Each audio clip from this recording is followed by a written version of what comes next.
Today on UI7 Newsbreak. No, we're here to promote Trump, and we believe he's the best man for the job. We're here to encourage the students to back up his policies, to support him.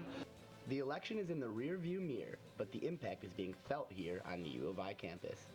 Then, Champaign homeless programs are preparing for what could be another harsh winter.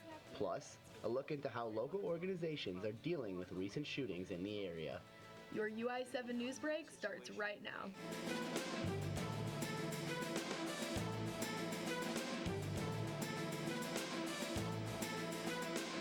From the Richmond Journalism Teaching Studio at the University of Illinois campus, this is your UI7 Newsbreak. Hello and welcome to UI7 Newsbreak. I'm Jonathan Jaffe. And I'm Annabeth Carlson. The elections have resulted in a flurry of post-election activity on the Quad. Several Trump supporters were met with a rowdy and argumentative audience yesterday. UI7's Zyla Renfro tells us more.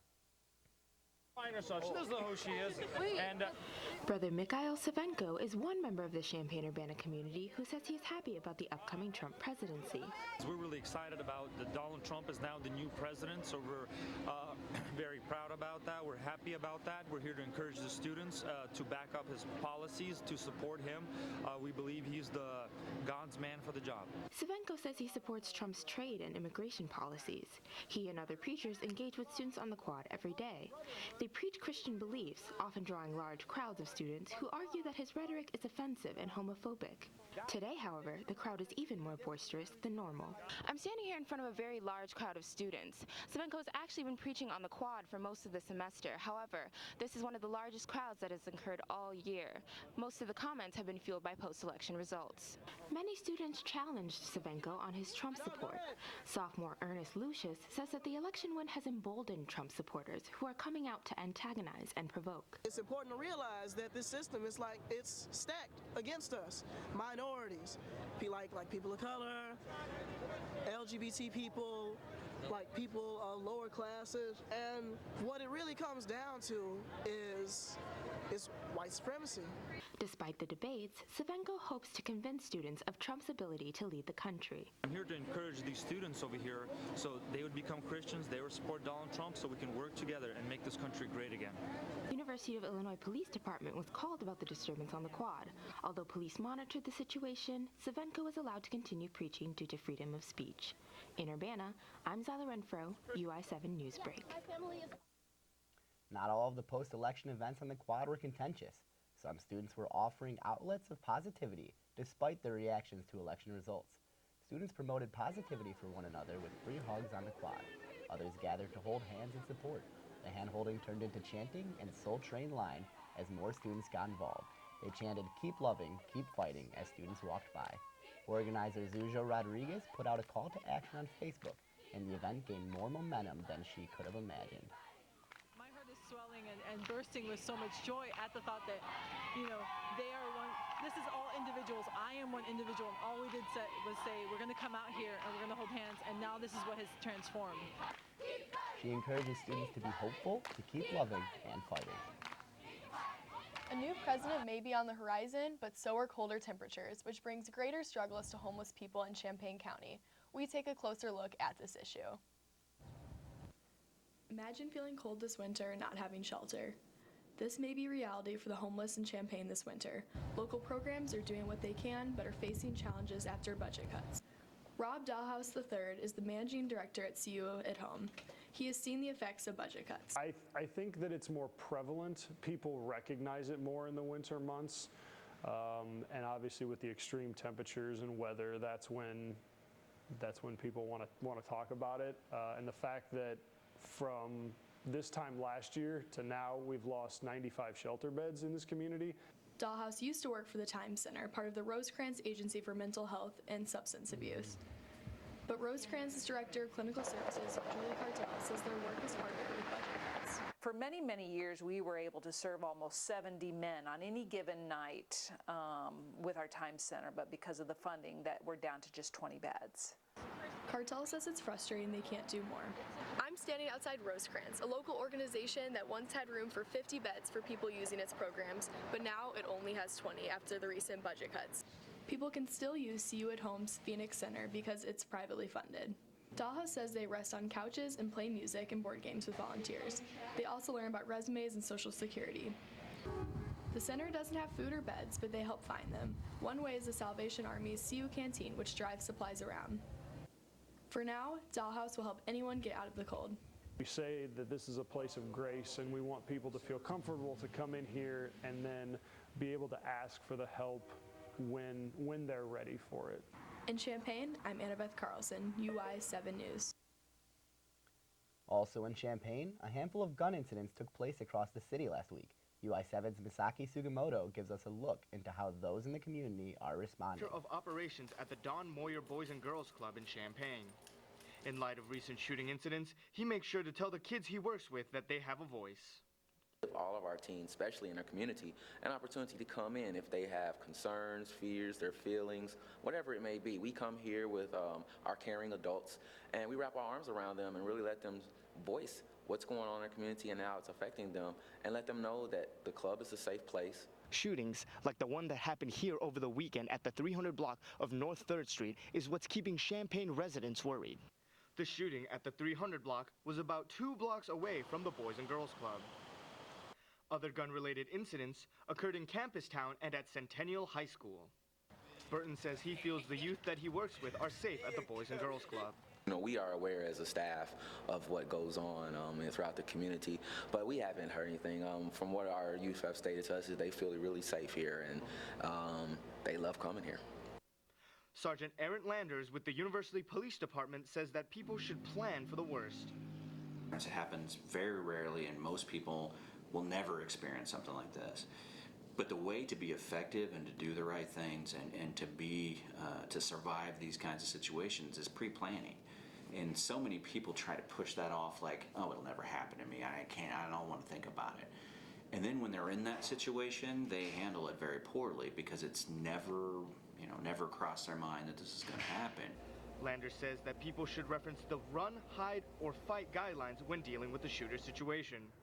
The shooting that took place on the 300 block of North 3rd Street is still under investigation. In Champaign, Misaki Sugimoto, UI7 Newsbreak. If you've noticed this November has been a bit warmer than usual, you aren't alone. An expert weighs in on this weird weather trend. And we'll give you a glimpse into the life of one of Champaign's own roller derby stars. These stories and more after the break. Your daughter just had her first breakup.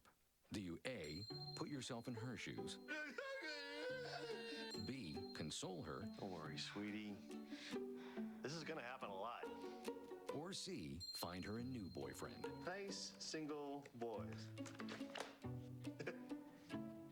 That was weird. As a parent, there are no perfect answers. But you don't have to be perfect to be a perfect parent. Thousands of teens in foster care will love you just the same. This is the story of a boy who is very sensitive to lights and sounds. So he built secret hiding places where nothing could get in. The boy didn't like looking people in the eye. It made him feel uncomfortable. One day, he found out he had something called autism. His family got him help. And slowly, he learned how to live with it better. Early intervention can make a lifetime of difference. Learn the signs at autismspeaks.org. Champaign-Urbana residents may have noticed the warm weather we've been having these past few weeks. Temperatures have been above average across the state of Illinois. According to the blog of Illinois state climatologist Dr. Jim Angel, November temperatures have been 11 degrees above normal for Illinois. The warmer than average weather is predicted to continue. A 14-day forecast shows trends toward warmer weather. Angel says Illinois is right there along with most of the United States for having warmer than normal temperatures.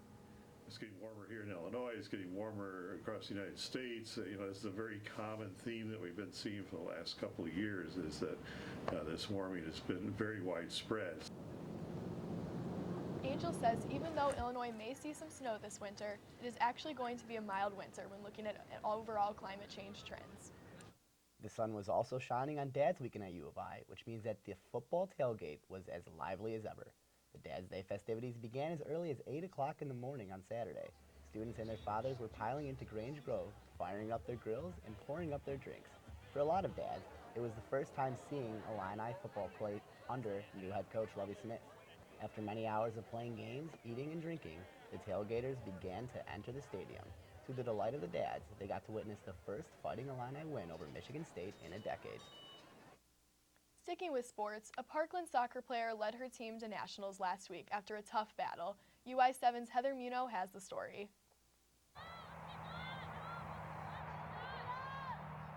The Parkland College women's soccer team is headed to Florida next week for the Junior College Division I National Championship.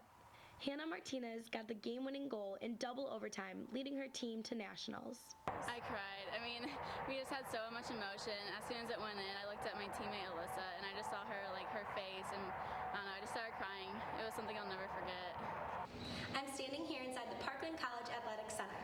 This year, 3 sports teams qualified for the Junior College National Championship. Saturday was a legendary day for Parkland athletics. This is the first time in history 3 Parkland sports teams made it to the national tournament in the same year. For the 9th straight year, the Parkland women's volleyball team will be headed to nationals. The Parkland men and women's soccer team earned their way to the national tournament as well. Parkland College Athletic Director Rod Lovett says the credit Martinez is receiving for leading her team to the national championship is well deserved. Well, Hannah's a big impact. She had the great game-winning goal the other day, and she's a fierce competitor and a leader, especially as a freshman, and she's been a big plus for the program. Martinez underwent surgery for her scoliosis. There was a duration of time that Martinez did not know if she would ever be able to play soccer again. But Martinez says not being able to play soccer motivated her to work even harder so she could get back on the field. It's a great feeling, it's something I'll never take for granted, just thanking God for him giving me this opportunity, Never thought I'd be here, never thought being a defender I'd be scoring the winning goal, In Champaign, I'm Heather Muno, UI7 Newsbreak. Taking a look at perhaps a lesser-known sport, UI7's Erin Stanley shows us how a competitive roller derby league showcases their talents in the community and throughout Illinois. A whistle blowing strong arming are signs that an intense game is sure to come.